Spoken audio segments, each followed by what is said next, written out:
다음 질문 또 해볼게요. 네. 아까 그 배당 이야기 한 번 더 해주셨는데 한 번 더 질문 드리고 싶어요. 네. 요즘은 수익률뿐만 아니라 배당률을 쫓는 개인 투자자분들이 많다고 하더라고요. 네네네. 종목 선정할 때 배당률도 중요하게 봐야 되는지 뭐 배당률 이런 배당 높은 그 종목들이 물론 장점도 있지만 또 단점도 있을 거 아니에요. 맞습니다. 그렇죠? 맞습니다. 수익률은 엉망인 경우도 있잖아요. 맞습니다. 어떻게 생각하세요? 배당률도 중요한 것 같아요. 그러니까 근데 이제 그 배당률의 그 수식을 보면은 결국에는 주가 대비 배당의 비율이잖아요.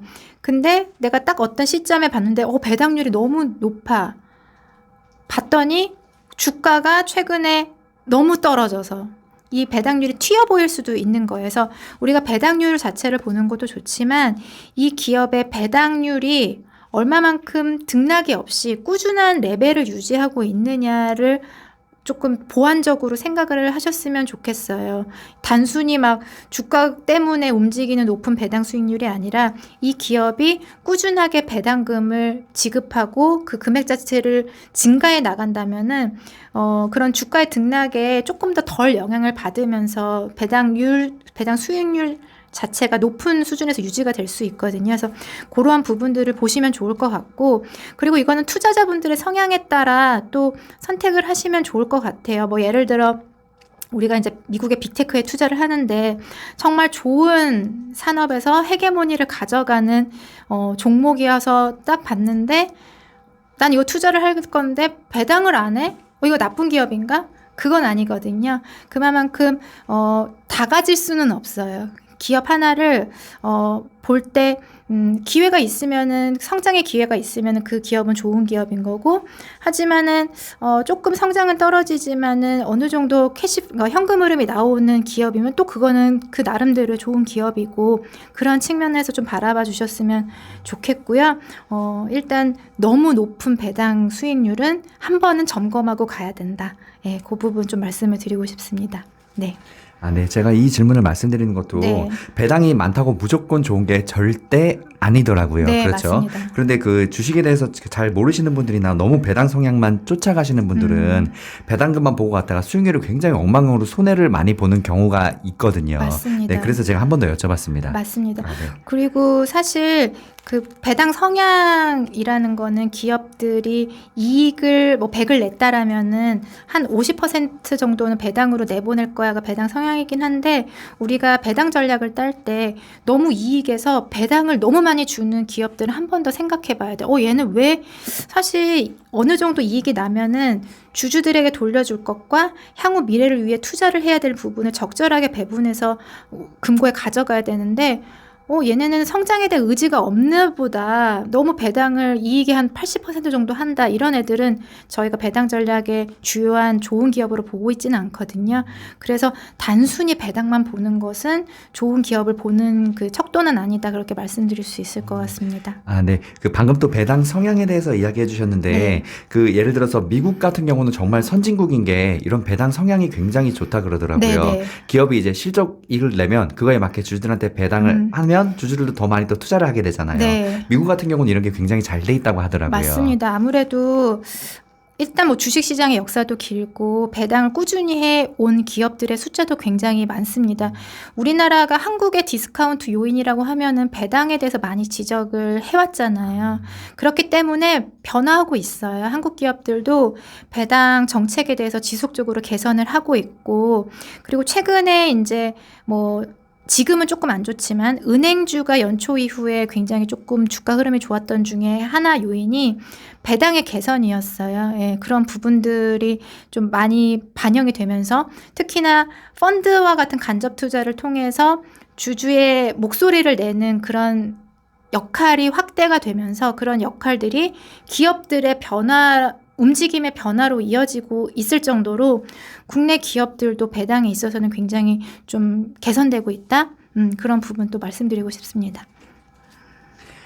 네. 이제 그 주식에 대한 이야기는 거의 다 했고요. 네. 저희는 사실 이런 것도 궁금해서 네네네. 그 나름 네. 이제 그 전문가시잖아요. 네. 이 분야에. 네. 어떻게 주식시장과 경제 전문가 언제부터 공부하셨고 어떻게 해서 이 자리까지 오게 되셨는지, 그리고 앞으로 어떤 그분 되고 싶으신지 네. 그 살아온 이야기 부탁드려요. 네. 동기부여 될 수 있는.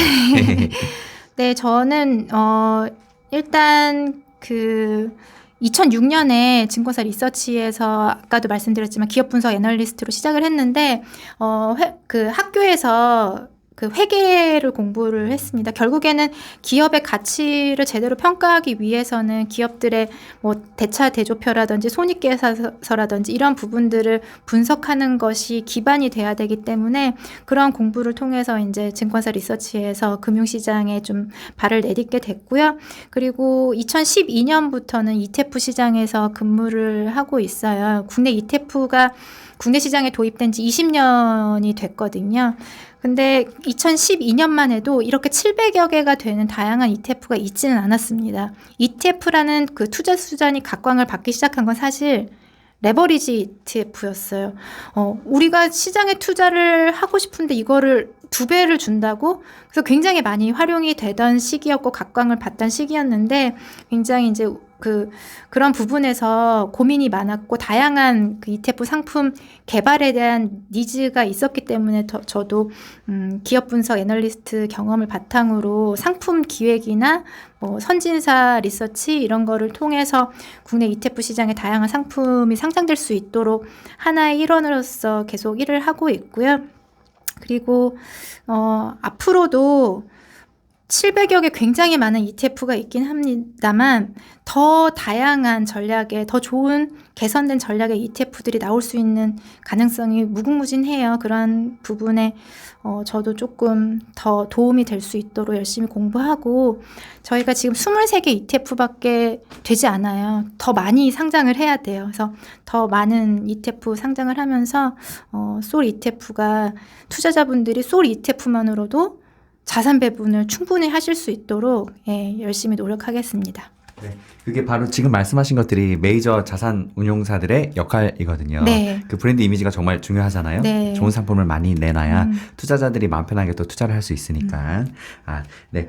그래서 살아온 이야기도 궁금했어요. 어떤 분이신지 우리가 네. 알고 또 같이 이렇게 이야기하면 좋을 것 같아서. 네. 근데 벌써 지금 이 신한에만 11년 정도 계셨어요? 아니요, 신한에는 1년 반 있었고요. ETF 시장에 전반적으로. 네, 네. 삼성 자산운용에서 한 네. 8년 정도 있었습니다. 와, 오래 계셨구나. 네. 아니, 네, 워낙 어려 보이셔갖고. 감사합니다. 계속 그런 얘기 해주세요. 네. 이제 마지막 질문 해볼게요. 네. 이제 재미있게 마무리하자는 지금 네. 이야기인데, 마지막으로, 박수민 팀장님에게 투자란 무엇일까요? 투자는 돈 버는 거죠.